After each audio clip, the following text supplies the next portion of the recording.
The flames licked at the barn's wooden skeleton as Ian Rothwell sprinted toward it, every rational thought in his head screaming that he was about to die for a stranger's livestock. The roof had already caved in on one side, black smoke pouring from every crack and crevice, but he had heard something through the roar of the fire. Not the panicked lowing of cattle or the shriek of trapped horses. Something else. Someone screaming. His boots pounded across the frozen ground as sparks flew into the twilight sky like malevolent fireflies. The barn belonged to Old Man Hendricks, whose farm sat 3 miles down the road from Ian's own modest homestead. Ian had been riding back from town when he saw the orange glow against the darkening horizon, and some fool instinct had turned his horse toward the disaster instead of away from it. The heat hit him like a physical wall when he reached the barn door, which hung askew on twisted hinges. Through the smoke, he could see the interior was a hellscape of collapsing beams and spreading fire. The scream came again, weaker now, from somewhere in the back. Ian yanked his coat off and wrapped it around his forearm, using it to shield his face as he plunged into the inferno. The smoke choked him immediately, burning his lungs with each gasping breath. He kept low, trying to stay beneath the worst of it, his eyes streaming tears that evaporated almost instantly in the scorching air. Another beam crashed down to his left, sending up a fountain of embers. He pressed forward, following the sound of that voice, which had dissolved into racking coughs. There, in the far corner behind what had once been a stall, he saw a huddled shape. Not cattle, a person. Ian scrambled forward, his hands finding purchase on the dirt floor when he stumbled. The figure was curled against the wall, arms wrapped around their head, and as Ian reached them, he realized 2 things simultaneously. First, this was not Old Man Hendricks or any of his farmhands. Second, the person trapped in this burning building was an orc. Green skin covered in soot and burns, small tusks protruding from a wide mouth, pointed ears pressed flat against her skull in terror. She looked up at him with yellow gold eyes that widened in shock when she saw his human face. Ian did not hesitate. He had been a soldier once, years ago, before he bought his farm and tried to forget the things he had done in the border wars. Soldiers did not freeze. They acted. He grabbed the orc girl by the shoulders and hauled her to her feet. She was lighter than he expected despite her athletic build, weakened by smoke inhalation and fear. "Move," he rasped, pushing her ahead of him. "The door. Go."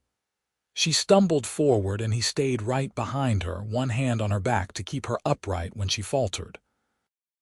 The barn was collapsing around them now in earnest. The remaining roof beams groaned like dying giants. Fire crawled across every surface, feeding on decades of dry hay and old wood. The girl made it 3 steps before her legs gave out entirely. Ian did not think. He simply moved. He shrugged out of what remained of his coat, wrapped it around her body and shoulders, and lifted her into his arms. She was deadweight, consciousness fading, her head lolling against his chest. He ran. The doorway looked impossibly far away through the smoke and flames. His lungs were screaming. His eyes burned. The heat seared his exposed skin, 1 foot in front of the other. That was all that mattered. 1 step. Then another. Then another. He burst through the barn door just as the entire structure let out a final groan of surrender. The force of the collapse and the rush of air fed the flames even higher. Ian kept running, staggering now, his burden clutched tight against him. He made it 20 yards before his legs gave out and he fell to his knees in the snow-crusted grass. He laid the orc girl down carefully and pulled his coat back from her face. Soot covered her features and her breathing came in shallow, painful gasps. Ian checked her pulse at her thick neck, feeling the steady thrum beneath his fingers. Alive, burns on her arms and legs, but alive. Behind them, the barn collapsed entirely into itself, sending up a pillar of sparks and flame that lit up the winter night. Ian sat back on his heels, chest heaving, every breath like swallowing glass. The cold air felt like mercy on his scorched skin. The orc girl's eyes fluttered open. Those strange yellow eyes found his face, and something complicated passed across her features. Fear, confusion, suspicion. She tried to sit up and immediately groaned, clutching at her ribs. "Easy," Ian said, his voice raw. "You took in a lot of smoke, just breathe." "You," she managed, the word barely more than a croak. "Human." "That's right," Ian agreed. He glanced back at the burning ruins of the barn. "What were you doing in there?" She did not answer immediately. Her eyes darted past him, scanning the darkness as if looking for something, or someone. When she looked back at him, her expression had hardened into something guarded and defensive. "Sleeping," she said finally. "I was sleeping in the loft, woke up to fire." Ian studied her more carefully now. She wore rough, spun clothing, a tunic and trousers that had seen better days even before the fire. No boots. Her feet were wrapped in strips of cloth that barely qualified as shoes. Her dark hair was singed at the ends and matted with ash. She looked half-starved beneath the soot, her cheeks hollow and her collar bones too prominent. "You were squatting in Hendrick's barn," Ian said, understanding dawning. "He didn't know you were in there." The orc girl's jaw set stubbornly and she said nothing. She did not need to. The story was written clearly enough in her condition and her silence. She was a runaway or an exile, hiding in abandoned corners and empty buildings, stealing what she could to survive. And now even that desperate sanctuary had burned to ash. Ian became aware of voices in the distance. Others had seen the fire. Neighbors would be arriving soon with buckets and questions. Questions that would not go well for an orc found at the scene of a barn fire, no matter the circumstances.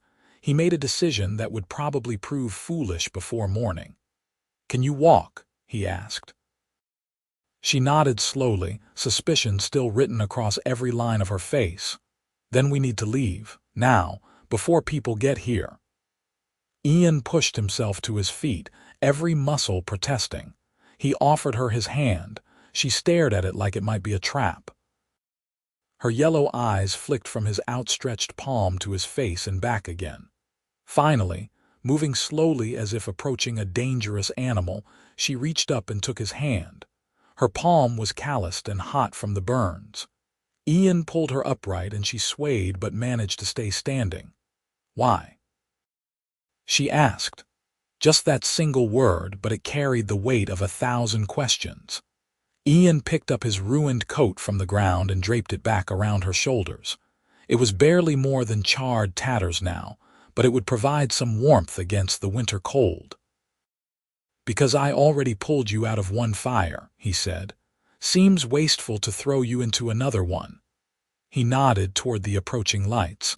"Come on, my horse is over that hill." He started walking, and after a moment the orc girl followed.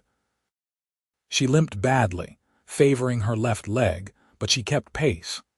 They crested the small rise where Ian had left his mare tied to a fence post. The horse shifted nervously at the smell of smoke, but she was a steady creature and did not bolt. Ian helped the orc girl up into the saddle first, then mounted behind her. She tensed when his arms came around her to take the reins, her whole body going rigid. "Relax," he said quietly. "It's 3 miles to my farm. You are not going to make it on foot." She said nothing, but some of the tension leaked out of her shoulders. Ian clicked his tongue and urged the mare into a gentle walk, angling away from the burning barn and the gathering crowd. They rode in silence through the winter night, the cold air gradually replacing the lingering heat of the fire. Ian's farm came into view as they rounded the edge of his eastern field. It was not much to look at, a small farmhouse with a stone chimney. a modest barn for his 2 horses and handful of chickens, a well and a shed for tools, 30 acres of land that he worked mostly by himself, growing enough to sell a small surplus each harvest.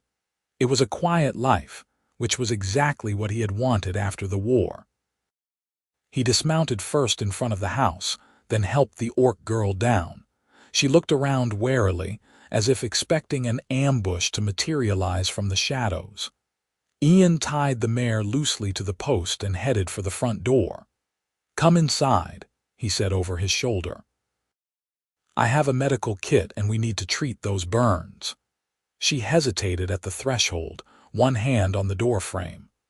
"Why are you helping me?" Ian paused, turning to face her properly. In the light spilling from his single window, he could see her more clearly now. She could not have been more than 20, possibly younger. Her face still held that softness of youth despite the hard edges that hunger and hardship had carved into it. The burns on her forearms looked painful, the green skin blistered and angry. "Because you needed help," he said simply. "That's reason enough." Something shifted in her expression, a crack in the defensive armor. She stepped inside. Ian's house was simple but clean. A main room with a hearth, a table with 2 chairs, a few shelves holding his meager possessions. A bedroom barely large enough for his narrow bed. A kitchen area with a cast iron stove and a pump that drew water from the well outside. He had never needed much space for just himself. He gestured to one of the chairs. "Sit. I will get the medical supplies." She lowered herself into the chair carefully, still wrapped in his ruined coat. Ian pumped water into a basin, then retrieved his medical kit from the shelf. He had learned battlefield medicine during his service, enough to handle common injuries and illnesses. He set everything on the table and pulled the other chair close to hers. "Let me see your arms," he said. She extended them slowly, pulling back the charred sleeves of her tunic. The burns were worse than he had first thought, covering most of her forearms and parts of her hands. Not severe enough to require a real physician, but painful and prone to infection if left untreated. Ian cleaned the wounds as gently as he could, washing away the soot and debris with cool water. She flinched but did not cry out, her jaw clenched tight. When he applied the salve, a mixture he made himself from herbs and rendered fat, she finally spoke. "You were a soldier." It was not a question. Ian glanced up at her face and found her watching him with sharp intelligence in those yellow eyes. "How did you know? The way you move. The way you went into the fire without hesitation. The way you are treating these wounds. You were trained." She paused. "Border wars." Ian nodded slowly, returning his attention to bandaging her arms. 5 years in the frontier regiment. Got out 3 years ago and bought this farm. "Did you kill orcs?" The question hung in the air between them, heavy and sharp. Ian finished wrapping her left arm before he answered. "Yes," he said. "I killed orcs. I killed humans too who sided with the orc clans in those territories. I killed because I was ordered to kill, and then one day I woke up and realized I did not want to be that person anymore. So I left." She studied him for a long moment, her expression unreadable. "You could have left me in that barn." "I could have," Ian agreed. "But I did not." He finished treating her burns in silence, then checked her leg where she had been limping. A twisted ankle, swollen but not broken. He wrapped it snugly and handed her a cup of water from the pump. She drank it in 3 long gulps, her eyes never leaving his face. "You can sleep in the bedroom," Ian said. "I will take the floor out here." "No," she said immediately. "I will sleep out here. This is your home." Ian was too tired to argue. "Fine. There are blankets in the chest by the hearth. Help yourself to whatever you need." He stood and she caught his wrist with one bandaged hand. The touch was light, but it stopped him in his tracks. "Thank you," she said quietly, "for pulling me out, for not turning me over to your people. You have a name." Ian asked. She hesitated, then nodded. Grucka. Grucka, he repeated. The orcish name felt strange in his mouth, all hard consonants and guttural sounds. I am Ian, Ian Rothwell. Ian, she said, testing his name just as he had tested hers. Her accent made it sound different, almost musical despite the roughness of her voice. He nodded to her and went into his bedroom, closing the door behind him. He stripped off his smoke-reeking shirt and collapsed onto his bed without bothering to wash. Exhaustion pulled him under like a riptide, and he was asleep before he could question the wisdom of bringing a strange orc into his home in the middle of the night. When Ian woke the next morning, pale winter sunlight was streaming through his small window.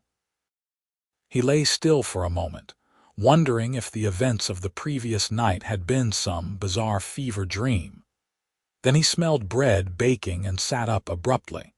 He pulled on a clean shirt and opened his bedroom door. Grucka was at his stove, using a towel wrapped around her bandaged hand to pull a small loaf from the oven.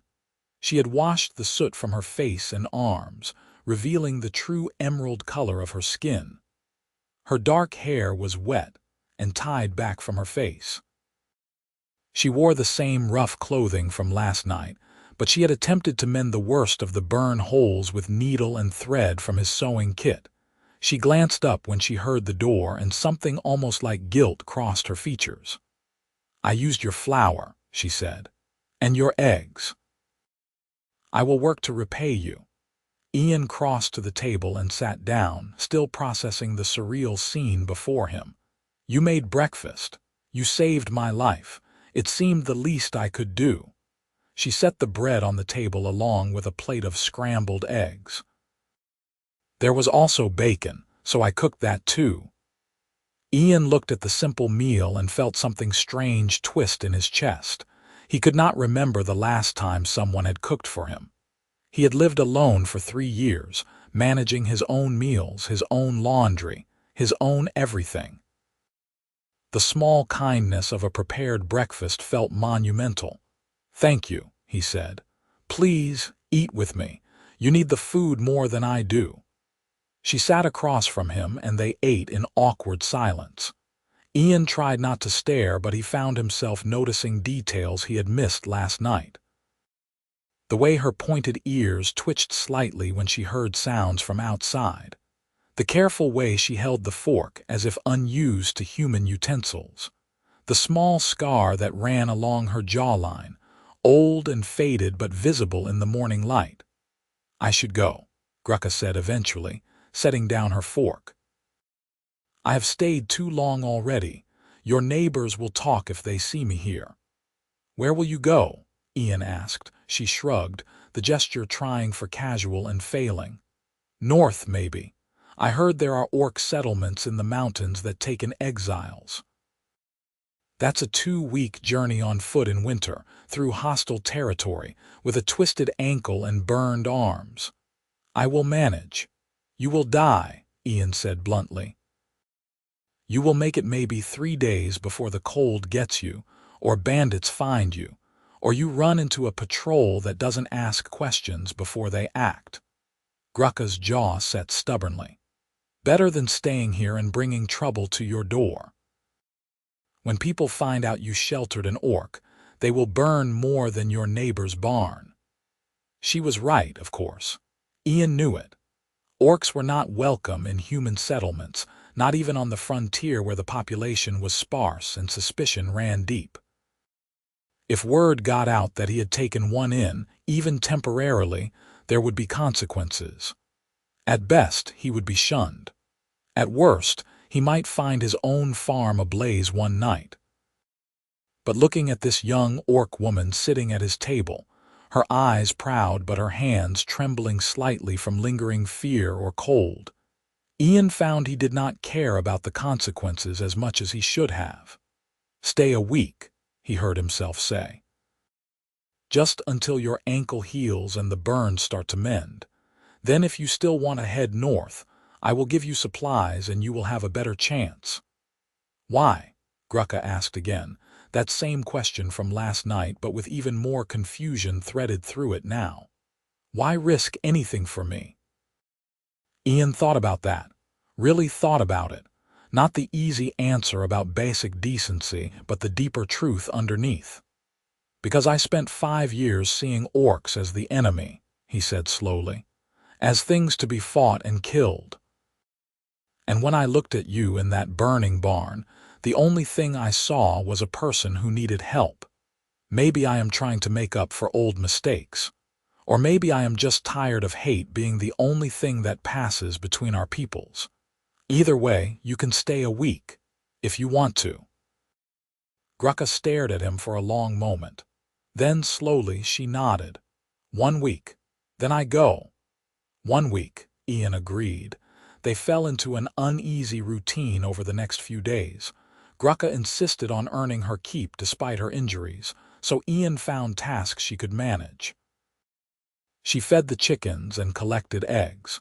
She helped prepare meals, revealing a surprising talent for cooking with limited ingredients. She mended his clothing and organized his chaotic tool shed.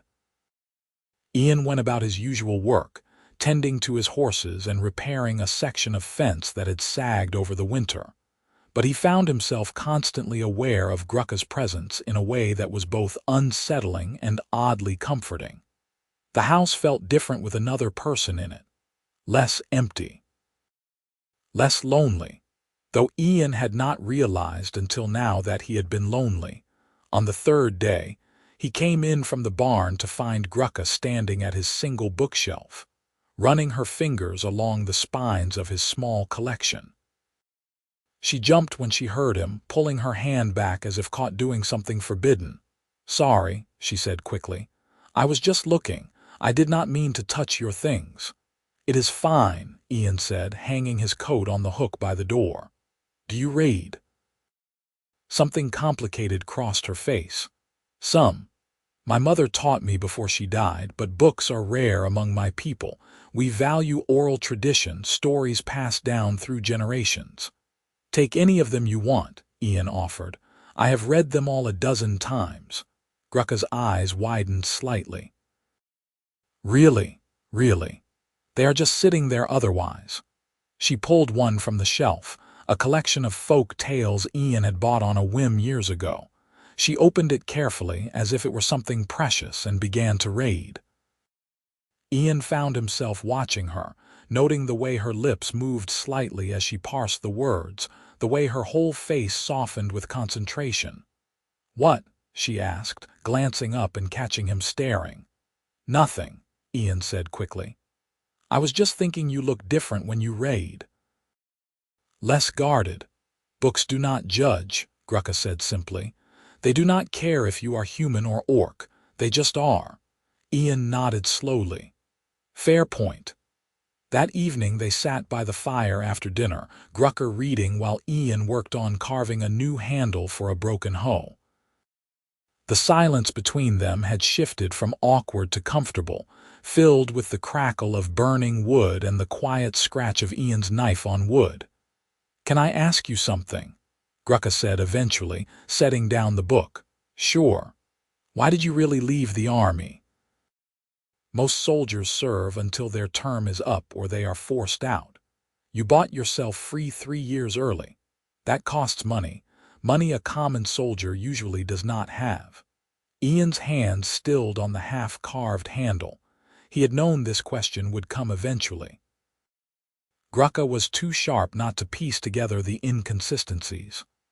"There was a village," he said finally, "near the eastern border.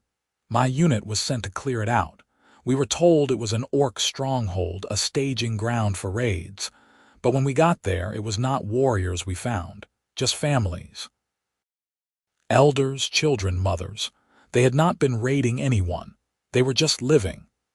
He set down the knife and the wood, staring into the fire instead of at Grucka's face. "My commanding officer ordered us to kill them anyway, said we could not risk leaving enemies at our back. Most of the men obeyed. I tried to stop it and got a broken arm for my trouble. They locked me up for insubordination. When I got out, I used every coin I had saved, Every favor I could call in and I bought my way free. I could not do it anymore. Could not be that person. The silence stretched out. Ian waited for judgment, for anger, for something. When Grucka finally spoke, her voice was soft. "That village was called Stone Creek," she said. "My cousin lived there with her family. She was 8 years old." Ian's head snapped around to stare at her. Grucka was looking at the fire now too, her yellow eyes reflecting the flames. "I am sorry," Ian said, the words hopelessly inadequate. "I am so sorry. I should have done more. I should have fought harder." "You tried," Grucka said. "That is more than most, and you left. You walked away from everything rather than be part of it. That takes courage too. It does not bring back your cousin." "No," Grucka agreed. "It does not, but it means something. Maybe not enough, but something." They sat in silence for a while longer, the weight of shared history hanging between them. Finally, Grucka picked up her book again and Ian returned to his carving. The moment passed, but something had shifted. Some invisible wall had come down. On the 5th day, Ian woke to shouting outside. He bolted out of bed and into the main room where Grucka was already standing by the window, pressed against the wall and peering out carefully. "3 men," she whispered, "on horses. They are riding up to your house." Ian cursed under his breath. He recognized the voices now. Ed Morris and his sons, neighbors from 2 farms over. They were not friendly visitors. "Go in the bedroom," Ian said quietly. "Stay quiet and stay hidden."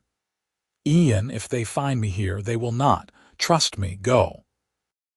Grucka slipped into the bedroom and pulled the door almost closed, leaving just a crack to see through. Ian took a deep breath, smoothed his expression into something neutral, and opened the front door just as Ed Morris was about to knock. "Ed," Ian said with a nod. "Bit early for visiting, is it not?" Ed Morris was a barrel-chested man with a perpetual scowl and opinions he shared whether asked or not. His sons, Tom and David, flanked him like hostile shadows. "We are not here for pleasantries, Rothwell," Ed said. "We are looking for an orc. Female, young, probably injured. She was spotted near Hendrick's barn the night it burned. Some folks think she might have started the fire." Ian kept his expression carefully neutral. "An orc burned down Hendrick's barn. That seems like quite a leap. What proof do you have?" "Old Hendricks found tracks in the snow," Tom spoke up. "Bare footprints, too big to be human. They led away from the barn toward your property." "My property covers 30 acres, Ian said. "Pretty easy to pass through without me noticing, especially at night when I was sleeping." "So you have not seen any orc?" Ed pressed, his eyes narrow and searching. "I have been busy with my own work," Ian said, which was not quite a lie. "Have not had much time to look around for trespassing orcs, but if I do see one, I will be sure to let you know." Ed did not look convinced. "Mind if we look around, just to be sure?" Ian minded very much, but refusing would only make them more suspicious. He stepped aside with a theatrical gesture. "Be my guest.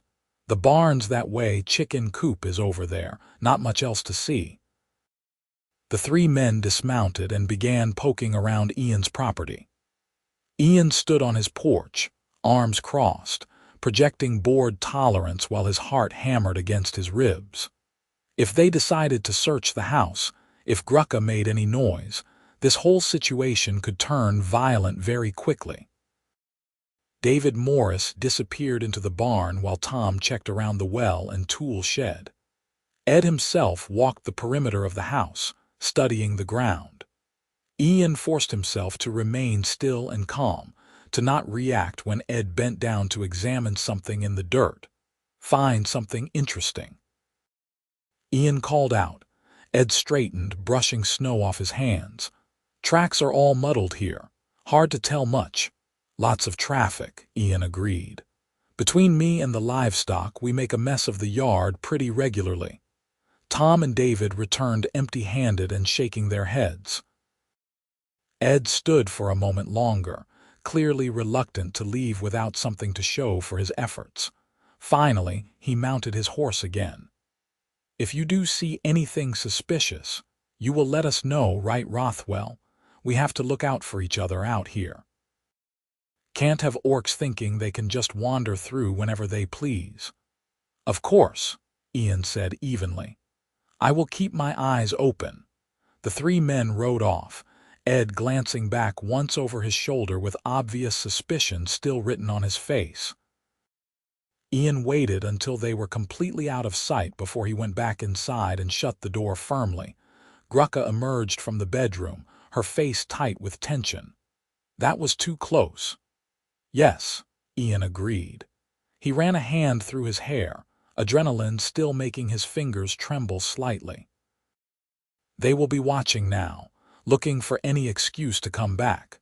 Then I should leave, today, before I cause you more trouble."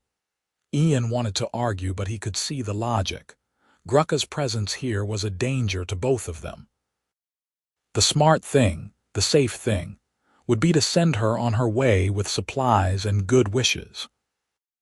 But when he looked at her standing in his kitchen, wearing clothes she had mended herself, with bandages on her arms from burns she had gotten while just trying to survive, Ian found he could not do the smart thing. "Not yet," he said. "Your ankle is still not fully healed. Give it 2 more days. Let me put together proper supplies for your journey, then you can go." Grucka looked like she wanted to argue, but after a moment she nodded. 2 more days. Then I go whether my ankle is healed or not." Agreed. The next 2 days were tense.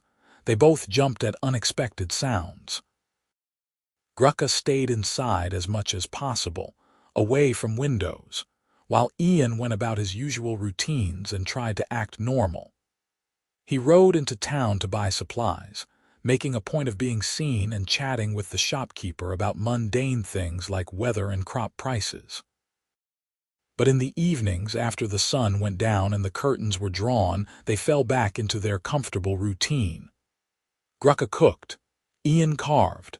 They sat by the fire and talked about small things, books they had read, places they had seen.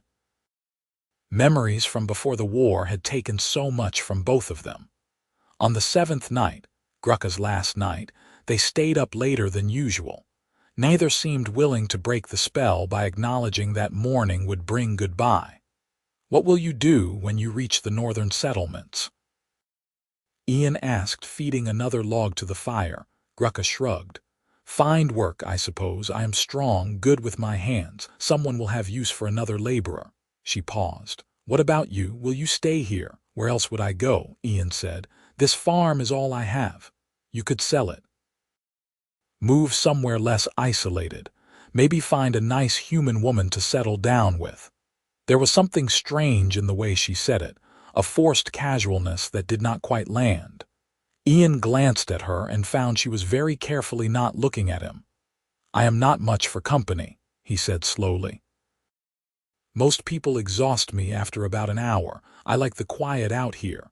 And as for a nice human woman, well, I have not had much luck in that department. Most women in town think I am strange, too quiet, too much of a loner." "Their loss," Grucka said firmly. "Maybe." Ian hesitated, then pushed forward with something he had been thinking about for days but had not quite dared to say out loud. "What if you did not go north?" Grucka's head turned sharply toward him. "What? What if you stayed here? Not permanently if you do not want to, but longer than a week. You could help with the farm work. I could use the assistance. You would have a safe place to sleep and regular meals. When spring comes, if you still want to head north, you would be stronger and better prepared." "Ian, we talked about this. It is too dangerous." "If your neighbors find out, then we will be careful," Ian interrupted. "You can stay hidden when people come around. I will tell anyone who asks that I hired a farmhand from out of town, but he is shy and keeps to himself. It is not a perfect plan, but it could work." Grucka stared at him, her yellow eyes searching his face. "Why? Why risk so much for me?" Ian had asked himself the same question 100 times over the past week. Now, sitting in the firelight with this remarkable person who had crashed into his life in the most dramatic way possible, he finally had an answer. "Because I have been alone for 3 years," he said quietly. "And in 1 week with you here, my house has felt more like a home than it ever did before. Because you make me laugh with your dry observations about my terrible housekeeping. Because you cook better than I ever could, and you have read half my bookshelf, and you mended my clothes without being asked. Because when I come in from the barn and see you here, I feel something I have not felt in a long time. I feel happy." The words hung in the air between them. Grucka's expression had gone very still, her eyes wide. "That is not about making amends," she said slowly, "or assuaging guilt. That is something else." "Yes," Ian admitted. "That is something else. Ian, I am an orc, you are human. Even if we put aside all the practical problems, all the danger, there is the basic fact that our people do not mix. It is not done. It is forbidden by both our cultures. I know. You would be ostracized, possibly attacked. You could lose everything you have built here. I know that too. Then why would you even suggest it?" Ian leaned forward, resting his elbows on his knees, and met her gaze directly. "Because in that barn, when I saw you huddled in the corner, I did not see an orc. I saw a person in need. And every day since then, I have seen more. I have seen your kindness and your intelligence and your strength. I have seen the way you try so hard to be worthy of the help I gave you, as if you need to earn the right to basic decency. I have seen someone who makes me want to be better, who makes me glad to wake up in the morning. And I think about you leaving tomorrow and going off into the cold alone, and I hate it. I hate everything about it." Grucka's breathing had gone quick and shallow. "Ian." "You do not have to say anything," Ian said quickly. "And you do not have to stay if you do not want to. I am just asking you to consider it, to think about the possibility that maybe there is a third option here, not you leaving forever and not me pretending you are just a hired hand, but something real." "Something real," Grucker repeated softly. "You mean?" "I mean I care about you," Ian said, his heart pounding so hard he was sure she could hear it. "More than I should after just a week, more than is probably wise, but there it is anyway." Grucka stood abruptly, and Ian's heart sank, certain he had pushed too far too fast. But she did not head for the door. Instead, she paced to the window, then back to the fire, her movements agitated. "My clan cast me out 6 months ago," she said abruptly. "Do you want to know why?" "Only if you want to tell me," she laughed, a harsh, bitter sound. "I defended a human child. We had captured a caravan, my war band. It was supposed to be a quick raid, just steal supplies and leave. But there were children in one of the wagons. One of the warriors wanted to kill them, said they would just grow up to be enemies anyway. I stepped in, refused to let him touch them. We fought. I won, but after that I was marked as a traitor, too soft, too sympathetic to humans. They exiled me." She turned to face Ian, firelight casting shadows across her green skin. "So you see, I have already been cast out once for caring about humans, for seeing them as people instead of enemies. And here you are, offering me exactly what my clan accused me of wanting: acceptance, a place with your people." "I am not offering you a place with my people," Ian said, standing to face her. "I am offering you a place with me, just me. I cannot speak for humans in general any more than you can speak for all orcs. All I can offer is what I have here.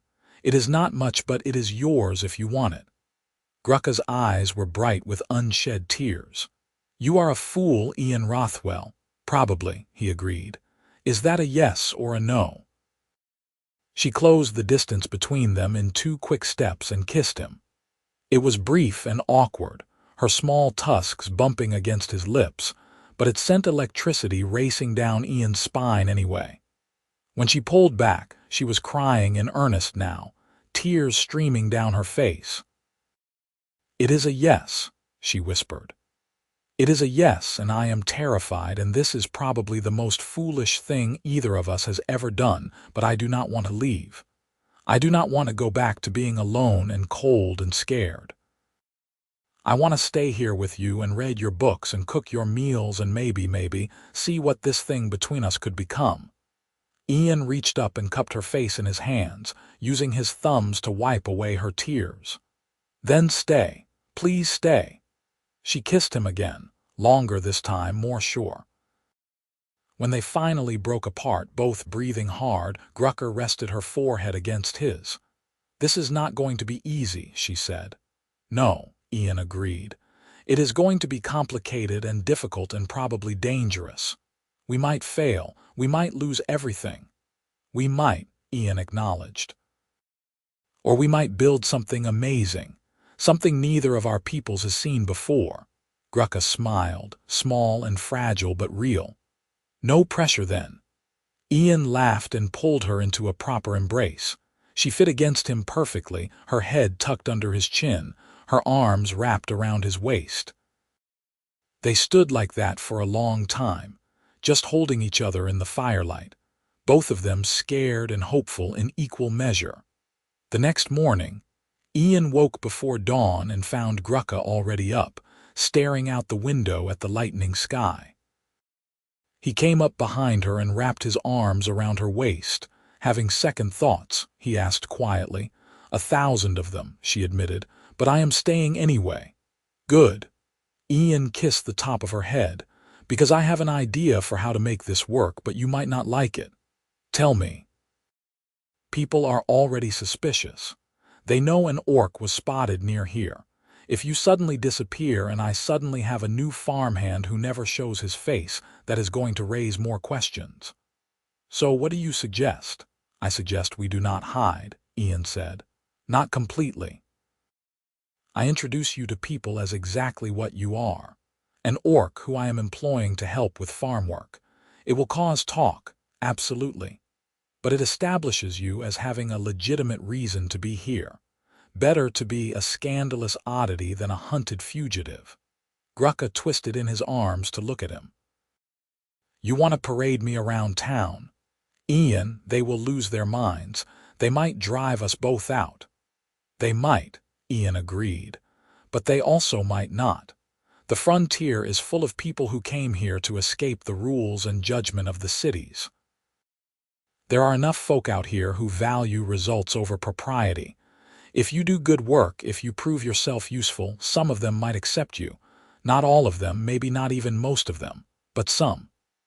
And the ones who do not accept me, we deal with them as they come," Ian said. "Together." Grucker searched his face for a long moment, then nodded slowly. "All right. We try it your way. But if this goes badly, I do not want you to suffer for it. Promise me that if it becomes too dangerous, you will let me leave." "I promise," Ian lied, because they both knew if it came to that, he would not let her go so easily. They spent the morning preparing for the inevitable confrontation. Ian coached Grucker on how to interact with humans who would be predisposed to fear and hate her. Be polite but not submissive. Direct but not aggressive. Show competence and intelligence without seeming threatening. Around noon, they rode together into town. Ian drove his cart with Grucker sitting openly beside him, her green skin impossible to miss in the daylight. She wore clean clothes that Ian had traded for at the general store a few days ago, and she sat with her back straight and her head high despite the fear Ian could see in her eyes. The reaction was immediate and exactly as dramatic as they had expected. People stopped in the street to stare. Conversations cut off mid-sentence. A few folks hurried into buildings and slammed doors. Ed Morris, standing outside the feed store, went red in the face and started marching toward them with murder in his eyes. Ian pulled the cart to a stop in front of the general store and dismounted, then helped Grucker down. Ed reached them just as they stepped onto the wooden sidewalk. Rothwell, what in the name of all that is holy do you think you are doing? Ed sputtered. You brought an orc into town. Have you lost your mind? This is Grucka, Ian said calmly. She is working my farm in exchange for room and board. Grucka, this is Ed Morris. He is a neighbor. Grucka nodded politely. It is nice to meet you, Mr. Morris. Ed looked like he was about to have an apoplexy.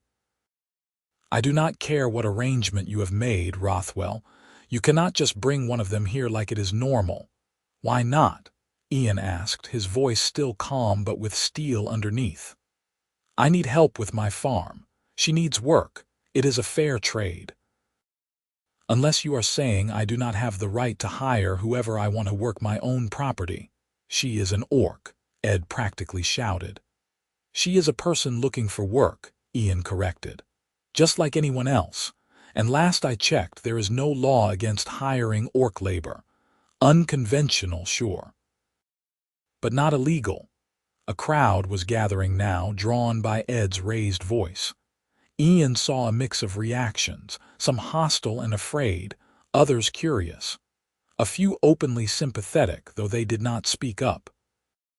The general store owner, a shrewd woman named Martha who had run the business for 30 years, emerged from her shop and studied the situation with sharp eyes. You are vouching for her? Martha asked Ian directly. Saying she is not a threat. I am, Ian said firmly. Grucka has been staying at my farm for a week.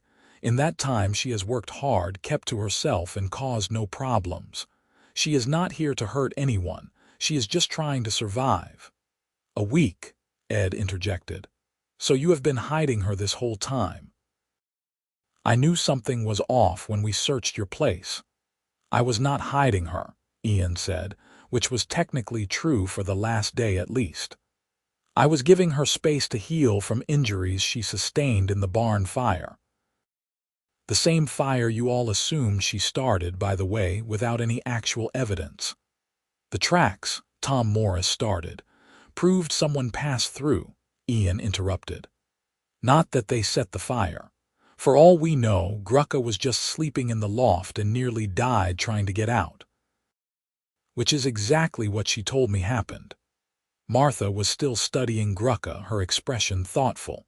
You got caught in Hendrick's barn fire. Grucka met the older woman's gaze steadily. Yes, madam.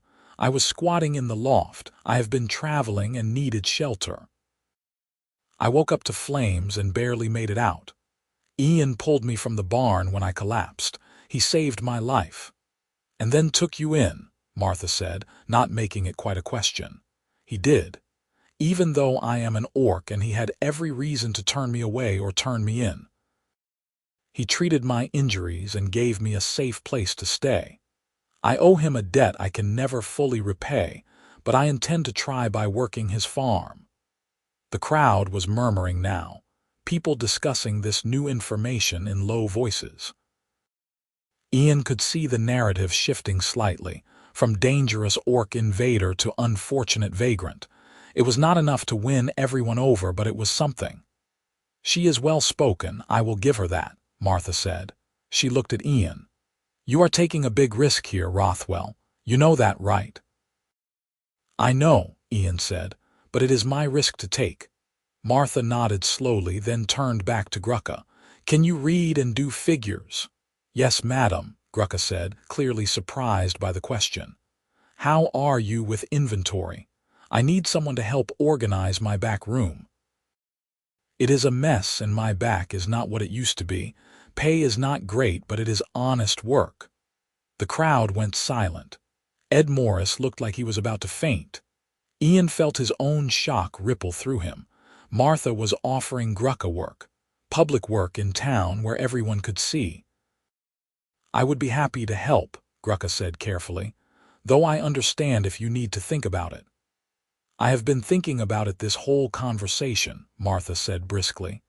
I am a businesswoman. I need help and you need work. Everything else is just noise. You can start tomorrow if you are willing. I am willing, Grucka said, and Ian heard the tremor in her voice that she was trying so hard to hide. Thank you, Mrs. Martha, Just Martha. The older woman looked around at the assembled crowd with a challenging expression. Anyone else have a problem with how I run my store? Most people looked away. Ed was still red-faced and furious, but even he seemed to recognize that publicly arguing with Martha, who was respected and well-liked, would not win him any support. "This is not over, Rothwell," Ed growled. "Mark my words."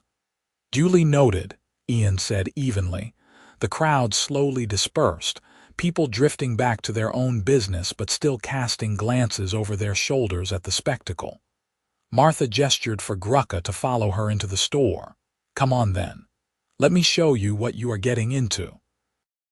And bring your young man, he looks like he could use a stiff drink, and I keep a bottle under the counter."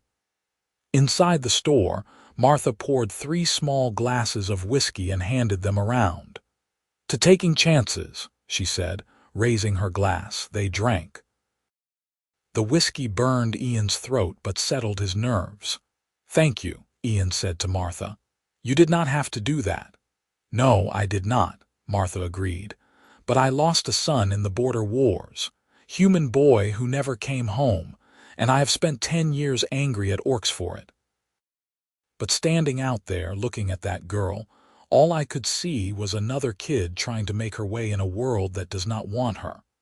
I got tired of being angry, thought maybe I would try something different. She looked at Grucka. "Do not make me regret it. You work hard, you keep your head down, you treat people with respect even when they do not deserve it. You do that and maybe, just maybe, we can change some minds around here." "I will not let you down," Grucka promised. "See that you do not," Martha said. "Now let me show you this disaster of a back room." Over the following weeks, a pattern established itself. Ian worked his farm while Grucka spent her days helping Martha at the general store. She reorganized inventory, swept floors, lifted heavy crates, and slowly began interacting with customers.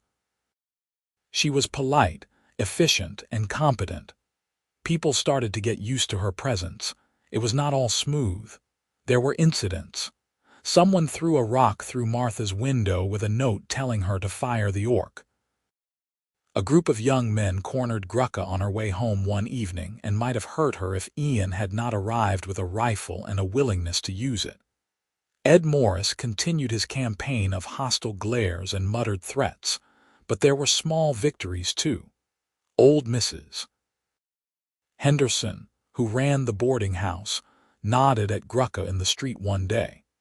A farmer named Paul asked Grucka's advice on treating an injury his horse had sustained, having heard she was good with medicine.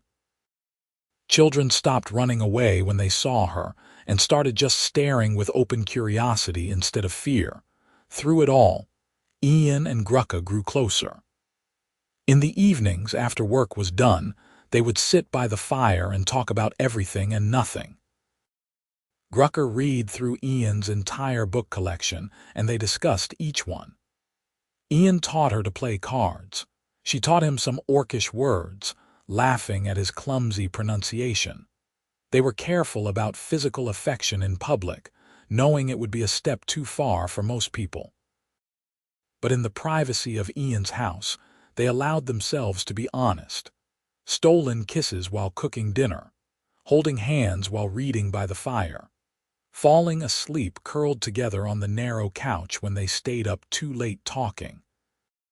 3 months after the barn fire, Ian woke in the middle of the night to find Grucka sitting at the kitchen table, wrapped in a blanket and staring at nothing. "Hey," he said softly, not wanting to startle her. "What is wrong?" "I had a nightmare," she said quietly. "About my clan. About the day they cast me out." Ian sat down across from her and reached for her hand. "Do you want to talk about it?" She was silent for a long moment. "They beat me. Did I tell you that? Before they exiled me, they beat me in the center of camp while everyone watched. My own brother held me down while the chieftain broke 2 of my ribs. They said it was mercy, that they should kill me for betraying the clan, but they would let me live because of my mother's memory. Then they threw me out with nothing but the clothes on my back. Ian felt rage kindle hot and fierce in his chest. I am so sorry. I hated them, Grucka continued, her voice flat. For months I hated them so much it consumed me. I wanted revenge. I wanted them to suffer the way they made me suffer. But lying here tonight, looking at this life we are building, I realized something. I do not hate them anymore. I pity them. Because they are so trapped in their own fear and anger that they cannot see another way. They threw away someone who loved them because I dared to show compassion. That is not strength. That is weakness. You are stronger than all of them, Ian said fiercely. You had the courage to stand up for what was right even when it cost you everything. That takes real strength. Grucka's eyes finally focused on his face. Do you really believe that? I do. And I am in awe of you every single day. She stood and came around the table, sliding into his lap and wrapping her arms around his neck. I love you, she whispered against his shoulder. I know we have not said it yet, but I do. I love you, Ian Rothwell. Ian's heart felt too big for his chest. I love you too. So much it scares me sometimes. They held each other in the darkness. Two people from different worlds who had found something precious and fragile and worth fighting for. Spring arrived with a rush of green growth and longer days. Ian's farm flourished with Grucka's help. She had a natural talent for growing things, and the garden she planted behind the house produced more vegetables than they could eat themselves. They sold the surplus in town, adding to their modest income. Martha had made Grucka a permanent employee at the general store, even giving her a small raise. Other businesses started cautiously following suit, hiring orc workers for short-term projects. It was not widespread acceptance, but it was progress. A few more people nodded at Grucka in the street. A few more stopped to chat with her and Ian when they came to town.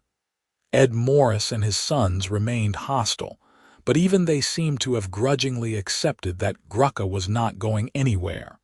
They kept their distance, and their threats mostly verbal. On a warm evening in late spring, Ian and Grucka sat on the porch watching the sunset.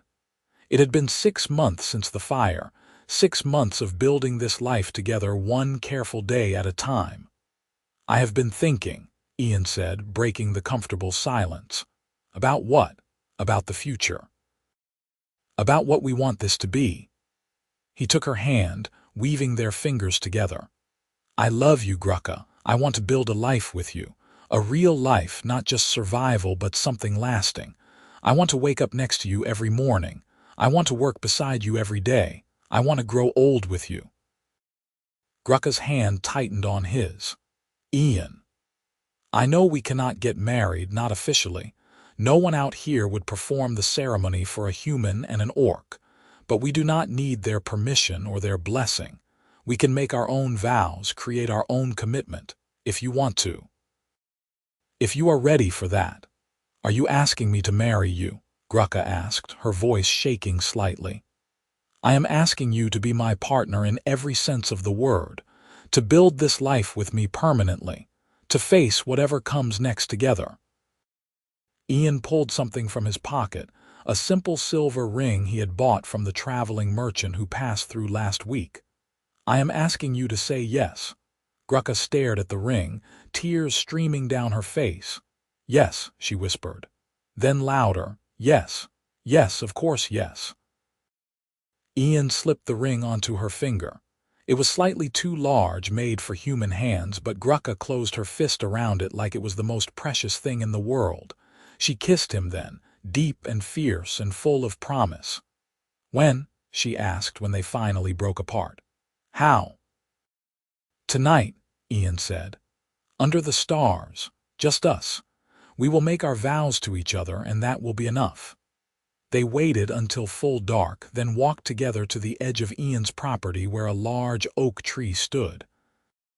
They had picnicked under this tree many times over the spring, and it felt right to mark this moment here. They stood facing each other, hands joined, the night wind rustling through the new leaves overhead. There was no officiant, no witnesses except the stars and the moon. Just two people making promises that felt more sacred than any formal ceremony could have been. I, Ian Rothwell, take you, Grucka, as my partner and my love, Ian said, his voice steady despite the emotion threatening to overwhelm him. I vow to stand beside you in good times and bad. To honor your strength and support your dreams. To defend you against those who would harm you and to build a home where you are always safe. I vow to love you in this world and whatever comes after, for as long as I draw breath. Grucka's voice shook as she spoke. I, Grucka, take you, Ian Rothwell, as my partner and my love. I vow to stand beside you in joy and in hardship, to bring you comfort and share your burdens, to work with you to build something beautiful from the ashes of our old lives. I vow to love you, fiercely and without reservation, for all the days we are given together. They sealed their vows with a kiss, and if there was no one to pronounce them officially wed, it did not matter. They knew the truth in their hearts. They were bound together now, by choice and by love, and that was more real than any piece of paper could make it. Summer arrived in a blaze of heat and long working days. Ian and Grucka worked the farm together, harvesting wheat and vegetables, tending to the expanded chicken coop and the 2 goats they had bought in the spring. They were building something real, something lasting, and despite the occasional hostility from neighbors, they were happy. In August, Martha announced that she was expanding the general store and needed help with construction. She hired both Ian and Grucka for the project, along with several other local workers. It was the first time Grucka had worked side by side with other humans in an official capacity, and Ian watched with pride as she held her own, lifting heavy beams and hammering nails with quiet competence. On the 3rd day of construction, as they were breaking for lunch, one of the other workers, a man named James, sat down next to Grucka. "You are a good worker," James said simply. "Strong, reliable. I could use someone like you on my crew for the harvest season. Would you be interested in some extra work?" Grucka glanced at Ian, surprise clear on her face. Ian nodded encouragingly. "I would be interested," Grucka said. "Thank you for the offer." "No need to thank me," James said. "It is good business. You work hard and you do not complain." That is worth more than prejudice. It was a small moment, but it felt monumental. More proof that minds could change, that bridges could be built between peoples who had been enemies for generations. That evening, Ian and Grucka celebrated with a simple dinner on their porch. As they ate, Grucka kept glancing at the silver ring on her finger, a small smile playing at her lips. "What are you thinking about?" Ian asked. "About how strange life is," she said. 6 months ago I was alone and terrified, sleeping in a barn and waiting to die, and now I have this, a home. Work, friends, or at least the beginnings of friends, and you, most importantly you. Strange in a good way?" Ian asked. "Strange in the best way," Grucka confirmed. She reached across the table and took his hand. "Thank you for running into that barn. Thank you for not leaving me there." "Best decision I ever made," Ian said, and meant it with every fiber of his being. As summer faded into autumn, they established new routines. Harvest kept them both busy. Grucka worked with James' crew, proving herself so valuable that he offered her permanent employment for next year. Ian brought in his own crops with Grucka's help in the evenings, storing wheat and preserving vegetables for the winter ahead. The town had grown accustomed to Grucka's presence. Most people treated her with polite indifference now, which felt like a victory compared to the open hostility of those first weeks. A few, like Martha and James and old Mrs. Henderson, had become genuine allies and even friends. In October, disaster struck. A late-season storm rolled through the region, bringing heavy rains and wind that damaged several farms including Ian's. His barn lost part of its roof and water ruined a portion of his stored grain. It was a significant loss, one that threatened their financial stability heading into winter. Ian was surveying the damage the morning after the storm when Ed Morris rode up, his sons flanking him as always. Ian braced himself for mockery, or an "I told you so" speech about divine judgment for harboring an orc. Instead, Ed dismounted and walked over to inspect the damaged roof himself. "Lost about a third of it," Ed said after a moment. "Could have been worse, but it is still going to be expensive to fix." "I am aware," Ian said tersely, waiting for the other shoe to drop. Ed was quiet for a moment, then sighed heavily. "Look, Rothwell, I have not made any secret of how I feel about your situation. I think you are a fool for taking in an orc, and I still do not trust her. But you are a neighbor, and out here we help our neighbors when they are in trouble. My boys and I will help you repair the barn. No charge. Consider it a community service." Ian stared at him, certain he had misheard. "You want to help me?" "I did not say I wanted to," Ed corrected. "I said I will. There is a difference. But my wife pointed out that I have been acting like a horse's rear end about this whole thing, and maybe it is time I practiced what I preach about Christian charity and neighborly conduct." Tom and David had dismounted as well, looking uncomfortable but resigned. Clearly this decision had not been theirs, but they were going along with it. "I appreciate the offer," Ian said carefully.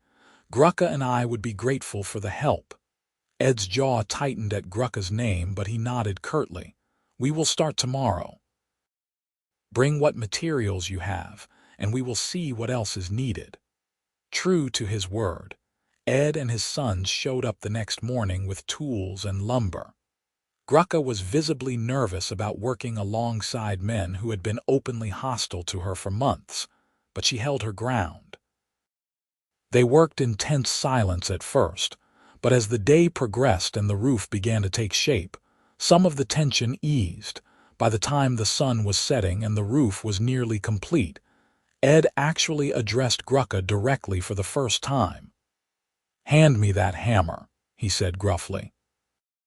Grucka passed it over without comment. Ed took it, used it to drive home a final nail, then handed it back. "You did good work today," he said, the words clearly costing him something. "You pulled your weight."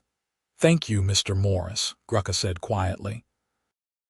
Ed nodded once, then turned to his sons. "Let us pack up. We will finish the last section tomorrow." After they left, Ian pulled Grucka into a tight hug. "That was huge," he said. "Ed Morris just complimented your work. Hell might actually be freezing over." Grucka laughed, the sound slightly hysterical. "I cannot believe that just happened. I thought he hated me." "He probably still does a little," Ian admitted, "but he is trying. That is more than I expected from him."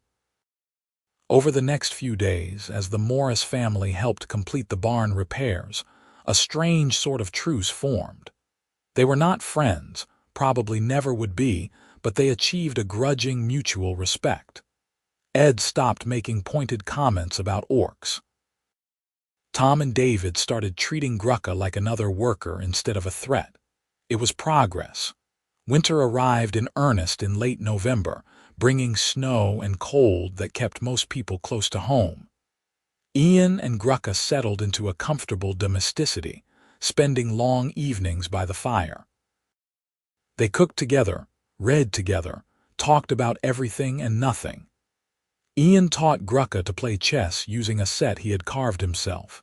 She taught him orcish songs, her rich voice filling the small house with haunting melodies. On the darkest night of winter, the solstice, they celebrated their own private holiday. Ian had hunted a turkey and Grucka roasted it with vegetables from their garden stores. They ate until they were stuffed, then exchanged small gifts. Ian gave Grucka a new book, a collection of poetry he had ordered from a traveling merchant. She gave him a thick wool scarf she had knitted herself, dyed deep blue with berries she had gathered in the fall. "I have one more thing," Grucka said, her voice nervous. She reached into her pocket and pulled out a small carved figure. It was an orc and a human, standing side by side, their hands joined. The detail was exquisite, each figure perfectly rendered in miniature. "I made it myself," Grucka said, "using wood from the oak tree where we made our vows. I wanted you to have something to remind you of that night, of what we promised each other." Ian took the carving carefully, his throat tight with emotion. "It is beautiful. You are incredibly talented." "My mother taught me to carve when I was young," Grucka said. "It was one of the few things I saved from my old life. The knowledge, if not the tools or materials." Ian set the carving carefully on the mantel where he could see it every day. Then he pulled Grucka close and kissed her thoroughly. "I love you," he said when they finally broke apart. "More than I can possibly put into words." "I love you too," Grucka murmured against his lips.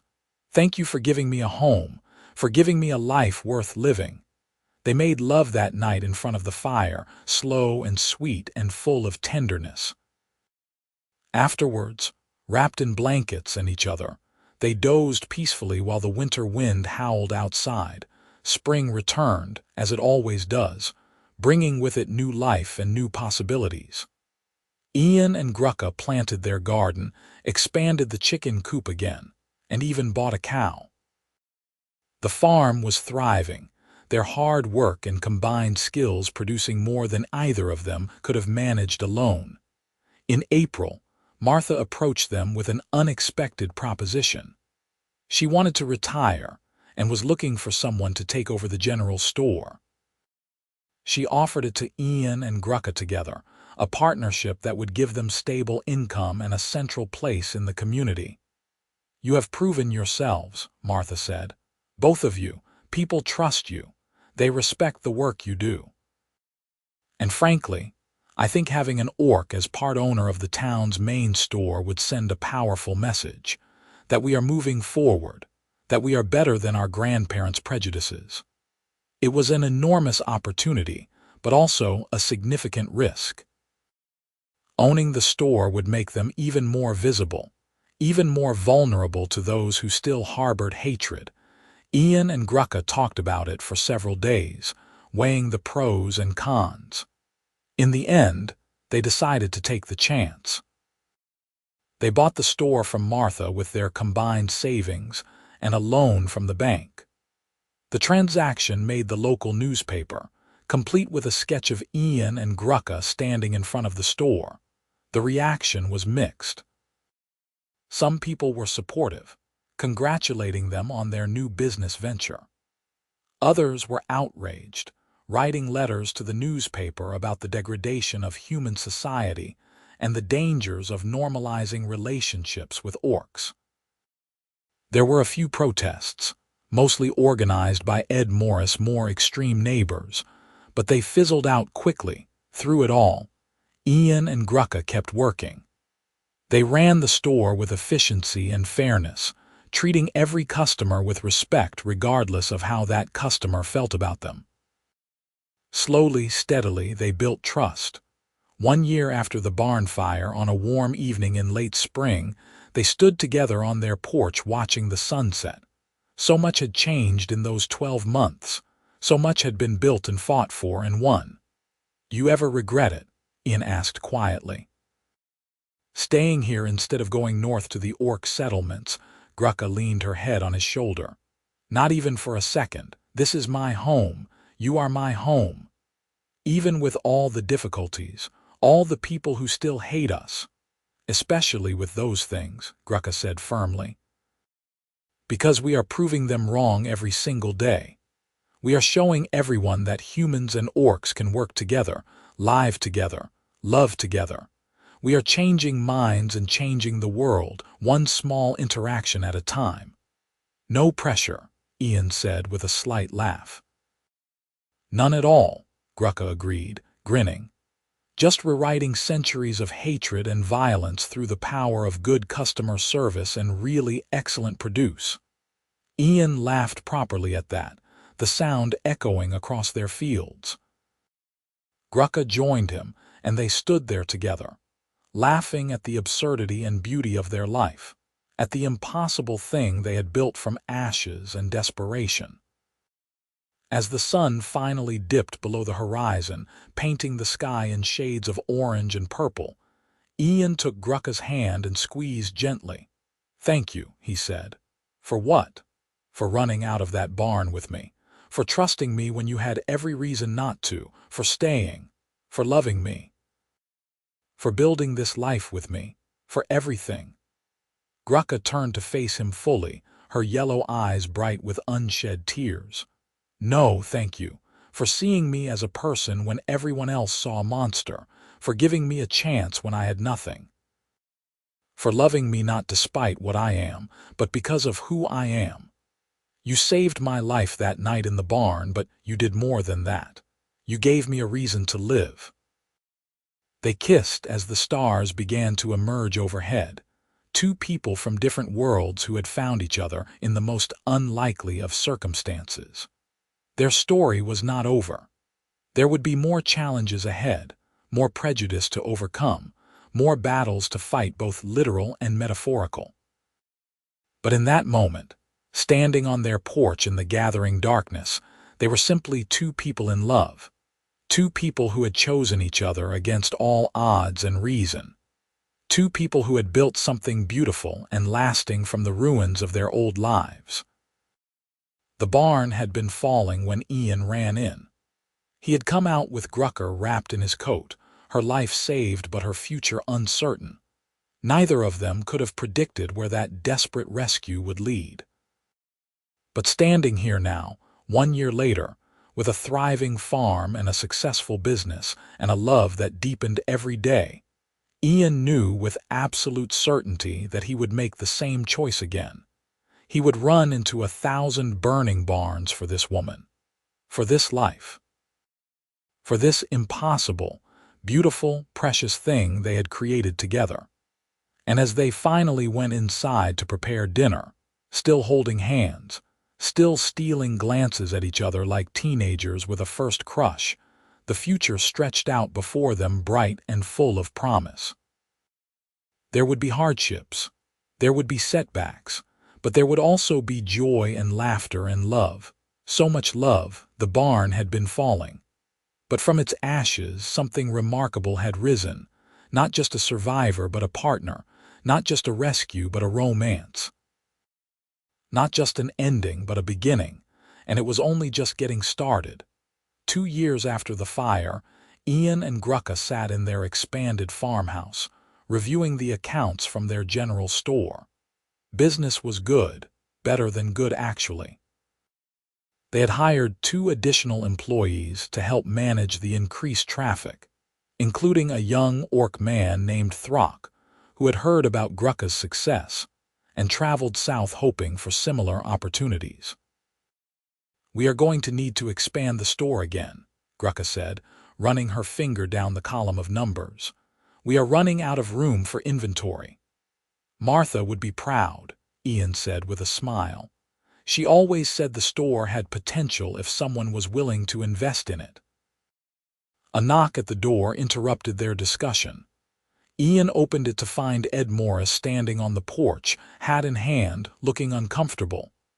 "Ed," Ian said, surprised, "what can I do for you?" "I need to ask a favor," Ed said gruffly. "And I know I have got no right after how I acted when you two first got together. But my youngest boy, Michael, he wants to learn carpentry. And I heard that Grucka has been teaching some of the young folks wood carving. I was wondering if she might be willing to teach Michael some basic skills. I will pay for the lessons, of course." Grucka had appeared at Ian's shoulder, curiosity evident on her face. "You want me to teach your son?" "I do," Ed said, meeting her gaze directly. "You are a skilled craftswoman. Everyone who has seen your work says so. And Michael, he has got talent but no teacher. You would be doing us a real favor." It was a peace offering, Ian realized. More than that, it was an acknowledgement. Ed Morris, who had fought so hard against Grucka's presence in the community, was now asking her to teach his youngest child. It was a complete reversal, a full acceptance. "I would be happy to teach Michael," Grucka said warmly. "No payment necessary. Consider it a return favor for helping us with the barn last year." Ed's shoulders relaxed visibly. "Thank you, I appreciate it. Michael will be over tomorrow afternoon if that works for you." After Ed left, Ian pulled Grucka into a tight embrace. "Do you realize what just happened?" "Ed Morris just asked me to teach his son," Grucka said, her voice wondering. "Ed Morris, who tried to run me out of town. Who said I was a danger and a threat." "People can change," Ian said. "You proved that. You changed his mind just by being yourself, by showing him through your actions that orcs are not the monsters he was taught to fear." "We changed his mind," Grucka corrected. "Together. I could not have done any of this without you, without your support and your protection and your love." "Partners," Ian said, kissing the top of her head. "Partners," Grucka agreed. Michael Morris proved to be an eager and talented student. He came 3 times a week to learn wood carving from Grucka, and within months he was producing impressive work. Other young people began asking for lessons as well, both human and the handful of other orc workers who had followed Throck's example and migrated to the area. Grucka's wood-carving classes became a fixture in the community, held in the workshop Ian built behind their house. It became a place where human and orc youth worked side by side, learning a craft, and perhaps more importantly, learning to see each other as individuals rather than representatives of enemy races. 3 years after the fire, the town held its first festival celebrating both human and orc culture.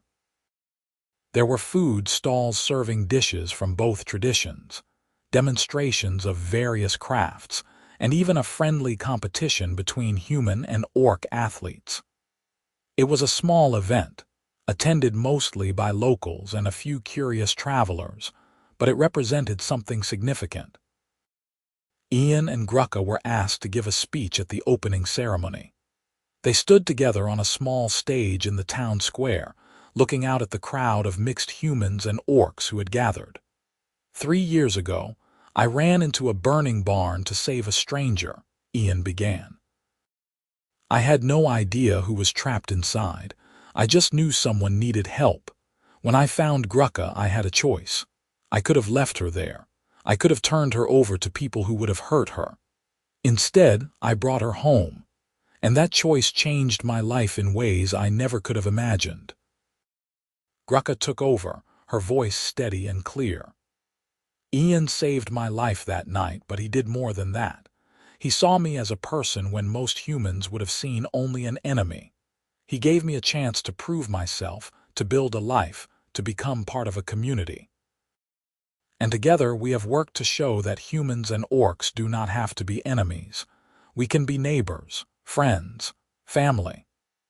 This festival is proof that change is possible," Ian continued.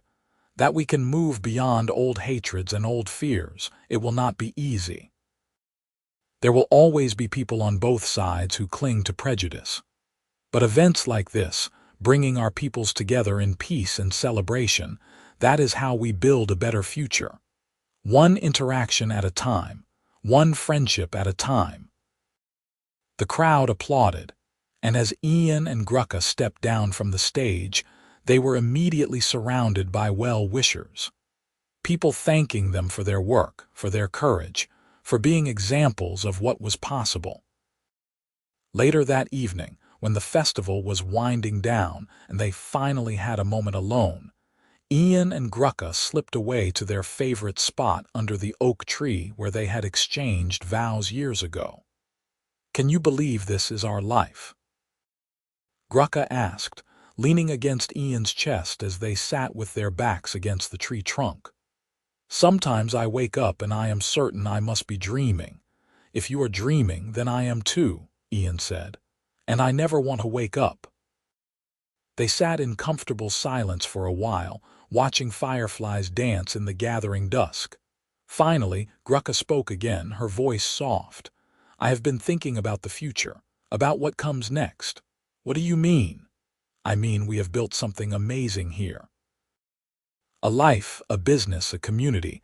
But I find myself wanting more, not more things or more success, more family."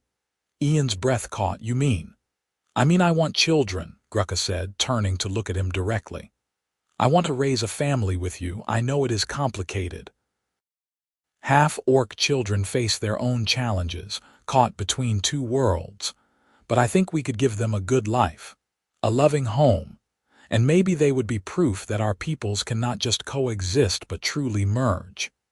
Ian cupped her face in his hands, his heart so full it felt like it might burst. "I want that too. I want everything with you, a family, a future, all of it." "So we try?" Grucka asked, hope and nervousness mingled in her expression. "We try," Ian confirmed. They kissed under the oak tree as the stars emerged overhead, making plans and promises for the future they would build together. A future that included children who would grow up in a world where human-orc families were rare but not unheard of. Children who would learn to move between both cultures, to bridge divides and build connections. 4 years after the fire, Grucka gave birth to their first child, a daughter they named Mara. She had green-tinted skin and small nubs that would eventually develop into tusks, with her mother's pointed ears but her father's brown eyes. She was perfect and healthy and screaming at the top of her impressive lungs. Ian held his daughter for the first time with tears streaming down his face.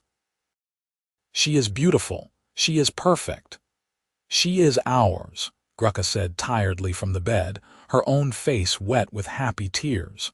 "Our little miracle." The community embraced Mara with surprising warmth. People brought gifts and food, congratulating the new parents and cooing over the baby. Even Ed Morris stopped by with a hand-carved cradle he had made himself, his earlier prejudices completely transformed. "Welcome to the world, little one," Ed said gruffly as he set up the cradle. "You have got good parents. They will teach you right." Mara grew up surrounded by love and acceptance, a symbol of what was possible when people chose understanding over fear. When she was 2 years old, Grucka became pregnant again, and their son was born healthy and strong. They named him Raid, and he had more human features than his sister, but the same green tint to his skin. The years flowed by, marked by the ordinary miracles of family life. First words and first steps, teaching the children to raid and to garden and to carve wood with their mother. Watching them play with other children, both human and orc, making friends easily in a community that had learned to judge people by their character rather than their species. 8 years after the fire, Ian and Grucka stood together watching their children play in the yard. Mara was 6 now, chasing her 4-year-old brother around the garden while their dog barked excitedly. "Do you remember what you said that first night?" Grucka asked. "When you asked me to stay?" "I said a lot of things that night," Ian replied with a smile. "Which part are you thinking of?" "You said you could offer me what you had, and it was not much, but it was mine if I wanted it." Grucka gestured to the expanded farmhouse, the thriving garden, the children laughing in the yard, the workshop full of students' projects. "Look at what not much became." Ian pulled her close, resting his chin on top of her head. "We built something pretty incredible, did we not?" "We did. And we are still building. Every day we are making the world a little bit better for our children and for everyone who comes after." "No pressure," Ian said, echoing her words from years ago. "None at all," Grucka agreed, laughing. As the sun set on another ordinary, extraordinary day, Ian reflected on the twisting path that had led them here. One moment of courage in the face of a burning barn. One choice to see a person instead of an enemy. One decision to offer shelter and kindness when fear and hatred would have been easier. From that single moment, an entire life had grown. A love that defied cultural boundaries. A family that represented hope for a better future. A community that had learned to bridge divides and build connections. The barn had been falling, the flames reaching toward the sky, and Ian had run inside without hesitation. He had come out with an orc girl wrapped in his coat, her life saved but her future uncertain. Now, 8 years later, that same orc was his wife, his partner, the mother of his children. She was his best friend and his greatest love. She was home in all the ways that mattered. And as their children's laughter echoed across the farm, mingling with the songs of evening birds and the whisper of wind through the oak tree where they had exchanged their vows, Ian knew with absolute certainty that running into that burning barn had been the best decision of his life. He had gone in expecting to save a life. He had come out with so much more, with love and purpose and a future brighter than any he could have imagined. The barn had been falling. But from its ashes, a family had risen. A community had been transformed. A better world had been built, one choice, one day, one act of courage at a time. And their story, which had begun in fire and fear, continued in love and hope, a testament to the power of seeing the person behind the differences, of choosing compassion over prejudice, of running into the flames when someone needs saving. It was a story without a neat ending because their lives continued to unfold, full of joy and challenge and ordinary miracles. But it was a story with a happy middle and the promise of many more happy years to come. And sometimes, that is the best kind of story of all. Not one that ends neatly with all questions answered, but one that continues, growing and changing and deepening, full of love and possibility and hope for tomorrow. The barn had been falling. Ian had run in. He had come out with Grucker wrapped in his coat. And from that moment, everything had changed. Everything had become possible. Everything had become beautiful.